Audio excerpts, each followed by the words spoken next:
ಆತ್ಮೀಯರೇ ನಮಸ್ಕಾರ. ನಾನು ನಿಮ್ಮ ಸ್ನೇಹ ಗುರು ಬಿ ಹರೀಶ್. ಆತ್ಮೀಯರೇ, ನೀವೇನಾದ್ರೂ ನಮ್ಮ ಚಾನೆಲ್ ಅನ್ನ ಫಸ್ಟ್ ಟೈಮ್ ನೋಡ್ತಾ ಇದ್ರೆ ದಯವಿಟ್ಟು ಸಬ್ಸ್ಕ್ರೈಬ್ ಮಾಡ್ಕೊಳ್ಳಿ. ಈ ವಿಡಿಯೋ ಇಷ್ಟ ಆದ್ರೆ ಒಂದು ಲೈಕ್ ಮಾಡಿ, ನಿಮ್ಮ ಸ್ನೇಹಿತರಿಗೆ ಶೇರ್ ಮಾಡಿ ಅಂತ ಹೇಳ್ತಾ ಬನ್ನಿ ಇವತ್ತಿನ ವಿಶೇಷ ವಿಷಯ ಚರ್ಚೆ ಮಾಡೋಣ. ಇವತ್ತಿನ ವಿಶೇಷ ವಿಷಯ ಅತಿಥಿ ಉಪನ್ಯಾಸಕರ ನೇಮಕಾತಿ.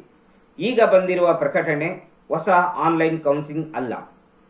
ಆತ್ಮೀಯರೇ, 2025-26ನೇ ಸಾಲಿನ ಅತಿಥಿ ಉಪನ್ಯಾಸಕರ ನೇಮಕಾತಿಗೆ ಸಂಬಂಧಪಟ್ಟಂತೆ ಉನ್ನತ ಶಿಕ್ಷಣ ಇಲಾಖೆ ದಿನಾಂಕ 31-10-2025 ಹೊಸ ಪ್ರಕಟಣೆಯನ್ನು ಹೊರಡಿಸಿದೆ.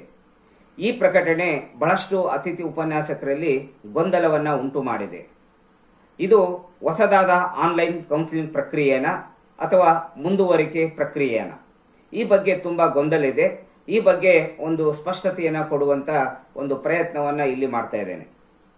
ಆತ್ಮೀಯರೇ, ತಮಗೆಲ್ಲ ಗೊತ್ತಿರುವಂತೆ 2025-26ನೇ ಸಾಲಿನಲ್ಲಿ ಸರ್ಕಾರಿ ಪ್ರಥಮ ದರ್ಜೆ ಕಾಲೇಜುಗಳಲ್ಲಿ ಲಭ್ಯವಿರುವ ಕಾರ್ಯಭಾರಗಳನ್ನು ಕಾಯಂ ಉಪನ್ಯಾಸಕರಿಗೆ ಹಂಚಿಕೆ ಮಾಡಿ ಉಳಿದ ಕಾರ್ಯಭಾರಕ್ಕೆ ವಿದ್ಯಾರ್ಥಿಗಳ ಶೈಕ್ಷಣಿಕ ಹಿತದೃಷ್ಟಿಯಿಂದ 2024-25ನೇ ಸಾಲಿನಲ್ಲಿ ಕರ್ತವ್ಯ ನಿರ್ವಹಿಸಿದಂತ ಅತಿಥಿ ಉಪನ್ಯಾಸಕರನ್ನು 2025-26ನೇ ಸಾಲಿಗೆ ಮುಂದುವರಿಸಿತ್ತು.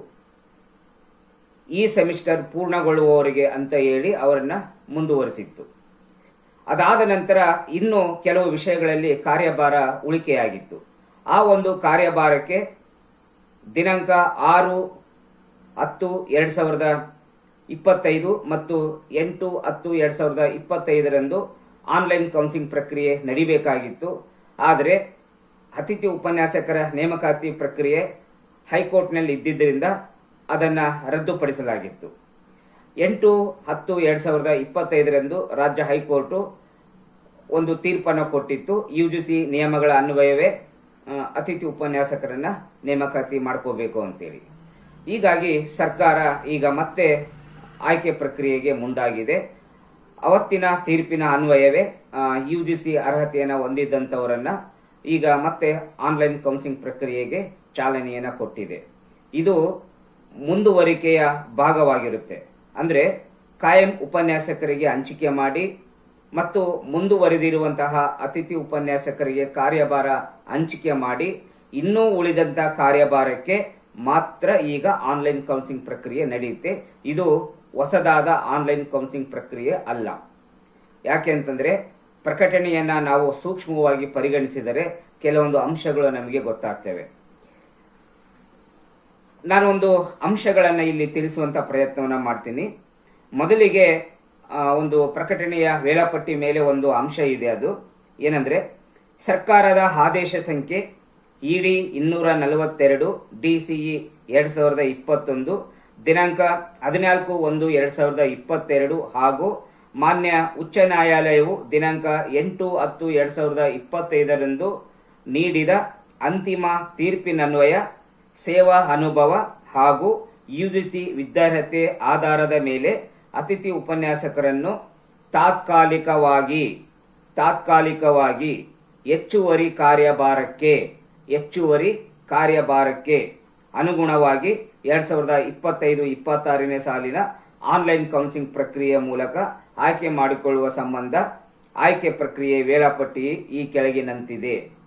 ಅಂದ್ರೆ ಇಲ್ಲಿ ಸ್ಪಷ್ಟವಾಗಿ ಹೇಳಿದರೆ ತಾತ್ಕಾಲಿಕವಾಗಿ ಹೆಚ್ಚುವರಿ ಕಾರ್ಯಭಾರಕ್ಕೆ ಅಂತೇಳಿ.